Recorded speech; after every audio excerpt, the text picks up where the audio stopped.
Halo nakama, kali ini kita akan membahas tentang One Piece chapter 1080.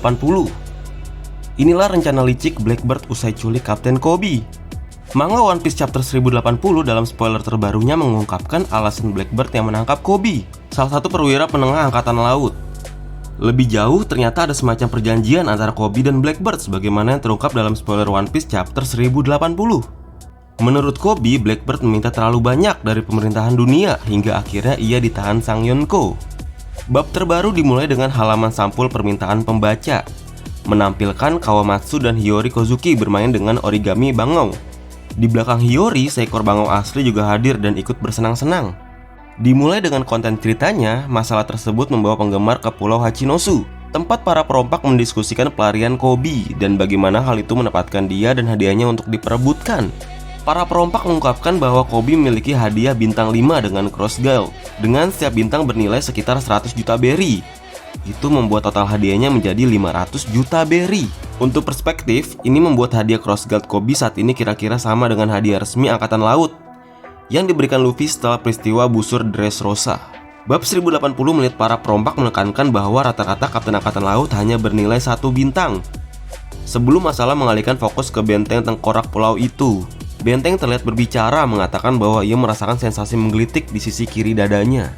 Itu menjelaskan bahwa disinilah budak yang tidak terjual disimpan, dan mencurigai bahwa mereka juga melarikan diri.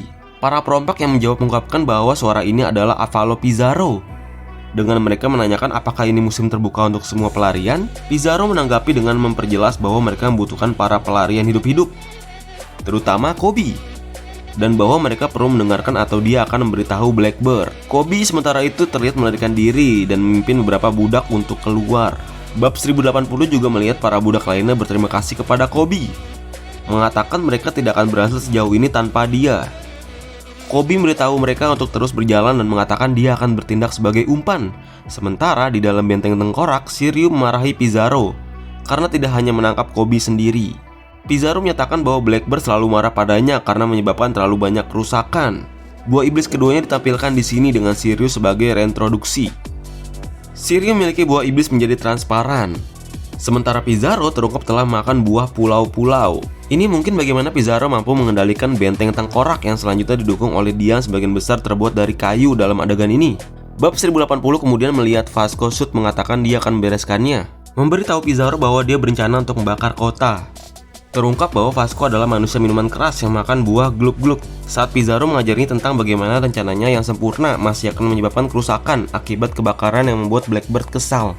Wajah Pizarro terbuat dari batu saat dia berteriak pada Vasco di sini. Sementara Pizarro menekankan bahwa kerusakan insiden pelabuhan Rocky baru saja diperbaiki. Vasco mengatakan dia akan melakukan pekerjaan yang lebih baik untuk menangkap Koby daripada San Juan Wolf. Koby mengakui bahwa dia kemungkinan besar tidak akan dapat melarikan diri, tetapi setidaknya akan dapat mengulur waktu bagi budak lainnya untuk berlayar. Kilas balik kemudian dimulai ketika Koby pertama kali ditangkap, dengan Blackbird menjelaskan bahwa dia berencana menjadikan Hachinosu sebagai kerajaan yang bervariasi dengan pemerintahan dunia. Blackbird menambahkan bahwa dia berencana untuk menjadi rajanya, dengan Koby menjawab bahwa Yonko itu berkhayal untuk bergabung dengan pemerintahan dunia. Blackbird menjawab bahwa dia menjaga Koby tetap hidup sehingga dia dapat menggunakannya sebagai alat tawar-menawar melawan pemerintahan dunia. Koby menjawab bahwa meskipun pemerintahan dunia bernegosiasi dengan Blackbird, Koby tidak berguna baginya sebagai anggota SWORD.